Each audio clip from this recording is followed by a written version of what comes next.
It's top of the hour, the Rick and Bubba Show. We welcome all of you now viewing on Turner South. Welcome. Glad you're here. Top of the hour song, as you know, is how we get started every day. So we start a brand new week together. Are y'all ready? I'm ready. Top of the hour song, followed by the national anthem. Here we go. It's time to get up in the morning, yes. Drink my coffee, hurry up. I got to get to work on time. Hey, hey, hey. Hear the whistle. Beep, beep, beep, beep. And the train rolling down the track. See you later, hurry back out of my way. Hey, got to get to work on time. Hey, hey, hey.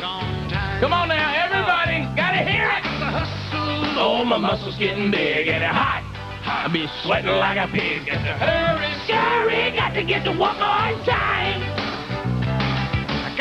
Pack a lunch and I'm working overtime. After taxes barely make a dime. Punch a clock in, yeah. Got to get to work on time. Time for our national anthem. Got to get to work on time.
Past the hour. You're watching and listening to the Rick and Bubba Show, the two sexiest fat men alive. I be Rick. And I be Bubba. Good morning. Call me when the boys get here. Had a great weekend. Hope all of you did. Thank you, Pensacola and surrounding areas, for your hospitality at Grace 2003. This past Saturday, it was tons of fun. Thank you, Southern Comfort, for the van. Thank you, Kirk Jarvis, for driving. Thank you, Don Juan DeMarco, for being a handler, and all of it going smooth. Thank you, Greg and Chrissy. Is it Chrissy? What his wife? Yeah, Chrissa. Chrissa Letson, for their hospitality. Super nice people. They were like a liaison between Grace and our show. And our volunteer handlers. And they did an incredible job making sure that we had everything, and got to do a lot of TV and media while we were there, and had a great time. The next year to be April 2nd and 3rd. If you did not go this year, make plans to be there next year for what was an incredible event. Rick, it really was a lot of fun. Just met a lot of super nice people who very nice and all there because they were fired up about Grace and what it means to all of us. We were very fortunate to get to open up for Aaron Neville. Yes. And we met some folks that we knew a little bit about going in, and not as much as we needed to, but had a good time. We actually got to share a meal with some guys from Big Daddy Weave, who we're going to try to have on the show here. And I'm going to tell you, they... yes. Big Daddy Weave. We really enjoyed meeting you guys. We had a lot in common with Big Daddy Weave. And so it was great to meet them, have lunch with them, and I know their performance was incredible. We didn't get to see it because we were on one stage while they were on another at the same time, but now that I've told everybody that we hung out with Big Daddy Weave, a lot of folks are going, wow, a lot of fans. They're doing real well on the charts right now, and they're on tour right now with Rebecca St. James, and are doing very well. So it was great to see them and watch. We saw the Apologetics. Right, saw them. They big fans of the show, and funny guys, and wow, good musicians too. Hey, the guitar player, but that's something that can go. Yeah, we got to tell Ryan about that. Hey, if you can play the whole lead solo of Freebird, and part of it you play with a drumstick on the strings, that was pretty doggone good. I enjoyed that very well. And so those guys were really funny, and met some Australians. Is it Paul Carmen Trio? Did I get that right? There I'm stepping out again. I know they're doing real well, and they own the Dove Awards, and I should know their name. I know. But anyway, those are nice guys, and he tried to assure us that Australia supports America. So don't try to bar his wireless mic. No, that's important. Don't touch it. You know, I guess one of the things that was funny, the first set that we did, my microphone quit working, and so we were having some fun with that, and then there was an uncomfortable. I saw Mickey Dean deal with this at Fat Fest one year, and I'll try not to do that to anyone who's like doing a stand-up routine. The band clanking and doing check behind you while you're trying to talk, somewhat distracting. And but the good news was, and it was probably my best line of the whole weekend, is I turned around and I said, you know, no matter how frustrating I'm getting with all of you, it's great that this is a Christian event because I have to forgive you. Sure. You know what I mean? So, and that got a But I certainly felt like turning over a table or two. Yeah. Right, you know, right now I'm having to fight a Jesus urge to take the drums and start throwing them everywhere. But I did sit down behind them and do a solo, which their drummer didn't care for. But it all, again, we're brothers, so it all worked out. We were very forgiving. They were not sure about how we do things, and we weren't sure with them, and that, you know, that happens. But it all worked out. I felt like we all got along great after the noise had subsided and we finally got back to our set. You know, too, Rick, uncomfortable moment right as we were leaving. When we go out and do these events, a lot of times we wear our old softball jerseys. Yes. And you had yours on, and I had mine. They're very hard to get made. Yes. They're very expensive getting them made. So if you don't believe that, just ask anybody that's bought a Reuben jersey. Yes. Right. And we were just about to leave when I saw a young lady holding your jersey that you had on, and she asked me to sign it, and I did. I said, wow, how did you talk Rick out of this? And she said, well, I have someone who has is fighting for their life right now, and Rick gave me the jersey. I thought, well, wow, that's a pretty good reason to give you that jersey. Well, she came up to me, and I'm not trying to, I don't want to get any awards for that or anything, but I mean, she wanted a T-shirt for her dad, who was fighting what all the experts tell him is going to be a losing battle with cancer, and he's a big fan of the show, and he asked her to get him some kind of shirt, and again, something we've got to get better about. I didn't know we could even take merchandise to this event. I didn't think we were allowed to, but we were, and we could have. So she said, "Do you have a shirt?" And we didn't. We didn't have any, and didn't have a CD, didn't have anything. And so she said, and I could tell she was disappointed. And I thought to myself, how goofy is this? I've got 3 of these different colored jerseys, so I don't have the yellow one. So what? Right. And or I'll get another one. Sure. You know, sometimes. So I gave it to her. So you see that. And I gave that to her for her dad because I'm a big one, so no matter how big her dad was, it'll fit. Yeah. And and then you see that, so then it picks up with your situation. Well, there's a young lady who's been very energetic about us being there, and I really appreciate, somebody who is excited. We that fires you back up. We can't believe anybody would care. Not one person. And she asked me for my jersey. Well, I was still signing, so I didn't immediately, make a move on that. Well, one of her friends helps her out in her argument going, hey, Bubba, you're her favorite, okay? And I go, well, that's awful nice, and I'm still trying to. And then, like one of her other friends shouts out, she has dreams about you, Bubba. Immediately at that point, I stopped signing and start taking the jersey off. Wow. Yes. And, and I said, well, now, let's be sure this is in, proper context. Being that this is a Christian event, we were married, right? She said, absolutely. So I gave her the jersey, and, so. Right. Look, we appreciate your enthusiasm. Let me ask you a question. Did y'all have shirts under your jerseys? I did. I mean, y'all... I had to get a gray T-shirt, and there was one point I was shirtless for just a moment. Okay, that's what I was wondering, if y'all were walking around shirtless or just not. for a few seconds. Okay. Yeah, I didn't want to panic Lisa Long, who was the marketing director. We met her. She wanted us to change one time. We did a little promo for next year's event, and you know, on a street full of people is not where you want us changing clothes. Yeah. That's, I mean, just, you know, just for their own safety. By the way. You know what I mean? Yes, yes. Well, you don't want somebody to stumble and, you know, choke on something. Yeah, I thought somebody was praying when I took mine off because I kept hearing somebody saying, "Oh my God," you know what I mean? And so, but I realized that it was different, and so that was right. So anyway, it was our pleasure. It really was. Thank you so much. A lot of love. Wow, a lot of love. We in the land of Cool 107. We'll talk more about the actual trip coming up next hour, as our pilot will be here, who drove us down, and the people who were good enough to set us up and let us rent a van or use a van for the trip. But when we got home last night, or Saturday night, my wife said, well, we had some adventures here, too, and I'll tell you about that when we come back. Rick and Bubba, Rick and Bubba. We're back 16 minutes past the hour. The Rick and Bubba Show, 877-WE-BE-BIG is our number. I know you had a lot of difficulty, or we're going to hear what happened when you got back. Unbelievable. How about Aaron Neville? He is as big as he looks on TV. How about Aaron Neville brought the gun show to Grace 2003? Yes, he did. And you called him on it and it owned him. We've got a picture on the website. Now, a little problem, Kurt, getting I mean, he's new to this role, right.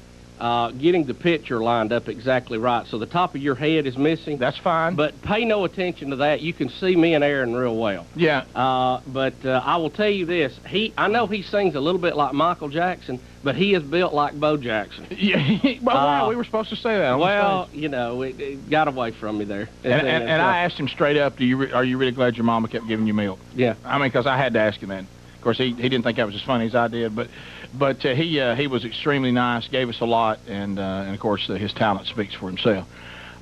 We get home because we set it up. We try to do this. Again, if there's any way possible, we want to spend the least amount of time away from family as we can, and sometimes we put ourselves in probably a little more of stress than we would have to, but it all paid off. It did for me to get up and go to church with your family and get to spend the day with them. It was definitely the right thing to do. Yeah, well, I didn't want to have that uplifting experience of Grace 2003 and then get home and miss church. Right. You know, right. and it hurt a little bit because it was our Sunday to be the snack. It was our day on the snack ministry, so we had to get donuts too. Oh, so. Sure. So there was a lot to do. It's a lot of responsibility. I had to get Boomer to the TV station by 7:45 Central.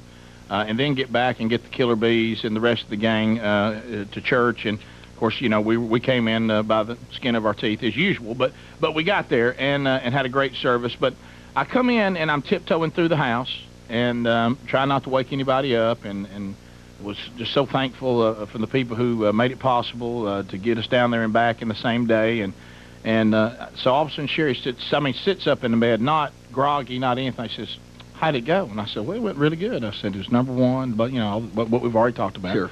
She said, "We had an interesting evening here." And I said, "Oh no." I said, "So." You'd rather than just be groggy. Yeah. Go, glad you're home. Right, and I had to stop thinking of it. She was there in our bedroom and all that. So she said, "No, you might want to hold your horses there. Let me finish my story first." And because you know, most husbands, if the wife's awake and it's the middle of the night, you know, we think that may be the welcome language. Well, you know what I that means. Yeah. A baby's crying. Right, sure. Yeah. So I turned the corner to do a restroom stop. She goes, "Oh, no, don't go in there." Oh. I said, "What?" She said, "No, don't even go into the bathroom." And I said, "Okay, is something flooded or backed up?" She goes, No. Just go use the other bathroom." I said, "Okay." So I come in, I go, "How bad is this going to be?" She goes, "Oh, it's dandy." She's using our lingo, you know what I mean? She said, for some reason, don't know whether it was some of the, because, you know, what we're moving in, which means you bring in stuff in, and, you know, you always get in. I don't know why. To me, there's certain things about houses that are like new cars.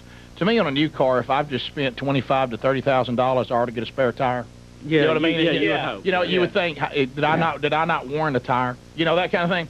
And houses, they always cut corners on closets. You have this nice, expensive house, and your closet's basically a rack on sheetrock, and if you hang too many clothes on it, it'll fall off. You know, that kind of thing? Yeah. So we had the California closet people come in and put some drawers and this kind of stuff in there. And one of the things that we had, the guy came out and he said, I noticed everybody made fun of you because you thought there was a leak in your house. I said, yeah, because I went in the bathroom and I heard water running up above me. And I looked up and I said, hey, something's burst. And then, of course, the builder informed me that was the air conditioning unit for upstairs. Sure. And the water's running. It just sounds like water. So I was put at ease. Right. He said, we kind of thought that, too. We were nailing some stuff. And we thought we'd hit something. And then your wife informed us that was the water running back there. And I said, we laughed, ha ha. Well, while I was gone, the air conditioning for the where the kids are and everything quit working. It just stopped. And so we don't know whether something really did happen when they were putting that in or whatever. So Sherry calls the air conditioning people, and they were very nice to send somebody out, at night, because it was getting warm, it was getting hot, and all this. Not danger, but she said, hey, it's not working, and it's a new house, want it to work. No, I don't think anybody would argue with that. So the guy comes out there, and he gets up in, there's a little area where you open the door, and you go in there, and it's where all the studs are, and all this, and insulation, and all that. And there's a little ladder they've got built where you can climb up and look over to where all the the stuff's up. And she says she's sitting there and the guy's up there working, and about that time he comes through the roof right on into the bathroom. It just what? Sheetrock flying, lights falling, and here comes his leg right through the roof. Did he fall all the way through, or just his leg come through? In my mind, in my mind, I wanted him to come on through, but I understand that he actually grabbed something and held on. Yeah, he did keep himself from coming on through the ceiling in our brand new house. Wait a minute. Now, where did he come through? Oh, it's not over. It's not over. He stepped back and fell right through our bathroom in the master bedroom, off the master bedroom there. His whole leg hanging and lights swinging and pestilence and people screaming and crying and all that. And him hollering for a little help, that kind of stuff. Did Sherry have to go upstairs in that attic that was hot and pull him out? Yeah. Stepping back, undoubtedly there's one piece of plywood, even though I'd like to see maybe more and been meaning to do that. Maybe I should have. Something else you might want to do, too, let me pass this along to you. If you've got an attic that people can access, you just walk off the floor right in, and you got studs and all that, and you hadn't put any plywood on it, use it for storage or just for safety, like I probably should have already done. You might want to have a lock on that door and not just let people open up and go in, because if there's excitement, children will go in there to see what the excitement's about, too. Oh, no. And about that time, all of a sudden, Big Love disappears. He steps off a stud. Now he's gone through the ceiling. And he falls. What? Sherry starts screaming, thinking he has fallen into the bathroom, runs to the bathroom. He ain't there. So now, in Brandy, my 13-year-old, Sherry is screaming, ah! Ah! Brandy gets up, she's running, and you know how sometimes human beings will look at each other and there's so much screaming they can't even communicate? Like in Saving Private Ryan? Yeah. Look, ah! And then Brandy's looking at Sherry going, ah! Ah! What's wrong? Ah! Like that. She says, yeah, bro, just what can't. And you hear him go, Mama! Mama! He's in the walls. He's in the walls. What? Mama! They can't even find him. Look, they're running and running. Where are you? Mama! Mama! Like that, and she's going, tell us where you are. It was like something like she said out of Poltergeist, where she got in the wall and you couldn't find her, like that. And he was in the wall. He just stepped in there, whoop, right through the ceiling, like that. Through the ceiling into the wall. Yeah, and now he's inside the walls. I mean, you can't, and so Sherry can't find him. And do you start chipping through the walls? So she runs back up in there, and luckily he's just sitting there looking up, and she sees him, gets down there, and starts pulling out. Are you okay? No, I'm okay. And all of a sudden she goes, oh my gosh, she's got insulation on him. Well, little kid don't know what that means. Well, he starts screaming, insulation, insulation, like that. They get water, they're spraying him off. Meanwhile, the guys, his leg is still in there, and there's stuff swinging, and ceilings are falling, and so they finally rescue everybody out from inside the walls, and we get the air conditioning guy. Sherry and Brandy and Boomer's got like Taz on his hip, and he don't know what to do, and the women are all screaming, and it's just nuts. And so I come home to my new house, and the air conditioning doesn't work on that floor. You ought to see where the air conditioning guy fell through the ceiling. I mean, that's a dandy one there. I mean, that is You know what? You were talking about putting in one of those sunlight windows. Yeah. This may be the time to look at it. Let me tell you something. If you know the light fixture, which is very nice, it kind of looks pretty good hanging down about head level now, Swinging. Yeah, right over that toilet. And I like all the insulation all over the floor. That looks good. You know, when you're trying to get moved in. Also, you love when your 4-year-old falls through the ceiling and disappears and gets Can we go back to that and just for a gets in second? behind the wall and screaming, "Mama!" Oh, he was all right, but praise God, he didn't get hurt. I mean, that could have How'd you been. get him out of the wall? Sherry just finally, her and Brandy got in there and got him by the arm and pulled him up out of there. You know. How did? Let me back up. How did the guy fall through to start with? He stepped in. Come down the ladder and missed where he was supposed to step, and missed the stud. Because I started to say it's pretty much. Oh, there's something there for you to. Did he go through that too? Oh no, he just missed. Missed it. He just never. Just didn't put his foot where he should. Gracious, Rick. Went right on through. Welcome home, buddy. Welcome home. Yeah. New house looks good. Did y'all have fun in Pensacola? Oh yeah. Then you have to play down how well it went and how much you enjoyed it. No, it's work, honey. Work. Big scrape on the back. Of course. What What do y'all think Big Love told me on Sunday morning as soon as he woke up? You think he had a story for me? What did he say? Daddy, I got insulation. I know, buddy. So we're not going to go in that room anymore, are we? No. Insulation got me. Might not want to bring up the big plasma TV you have in that van either. You know, it's kind of bad when I can now talk to my 4-year-old and they said, how do you think the wiring is on the house? He said, well, based on me laying in it, looked pretty good. I think they did. I've been in behind the walls, Dad. Looks good back there. We're good.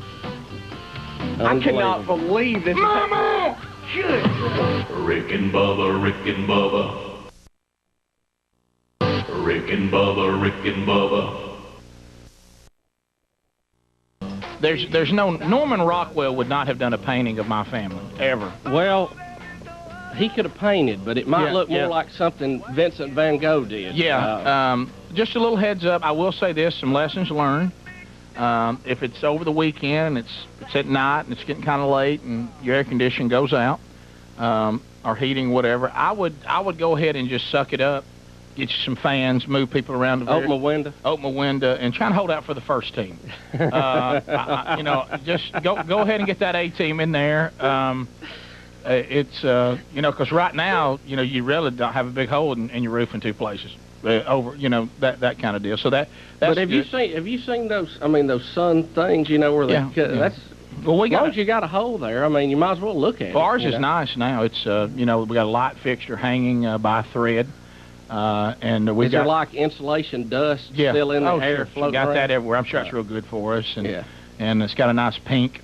And also another thing, what I would say, if you have this kind of attic, now it's not so bad if you got to pull down a ladder. That's what I had at the other house and go up. It's kind of nobody can really get to it. But if it's like where you can just walk into that, ours is that way. You might want to go ahead and make that few dollars. So it may cost you, you know, maybe what, $50 to put some plywood in there and lay it down and that's. Well, it depends when you buy it. Yeah, that's probably the way to. Don't do it in hurricane season. No, but, on a good note, showing once again that I have no life though. The home theater did work very well. Great. Over the weekend. Now that worked real well, and the guy works hours setting it up perfectly. And of course, I was off site for what would be my first movie on the home theater, and of course, I got to watch Stuart Little 2. That was my first one. It's very impressive, though. It's good in the surround sound to watch the little mouse fly that airplane. That was good, and so that shows once again, you know, where once you have children and that many children, they're going to overrun you because all you want is just happiness. Sure. You know, in the house. So I got to watch Stuart Little 2. That was also going real well, and everything was perfect right up to Boomer decided he wanted to play video games on it, and he didn't like the brightness of it on his video game, and readjusted the whole picture. So that was good, and after the guy had spent hours dialing it in just perfect. So that's going to be that was fun. Did he need to brighten it up or turn it down? No, he brightened it right on up. Oh, did he? And so now everything's real bright. Yeah.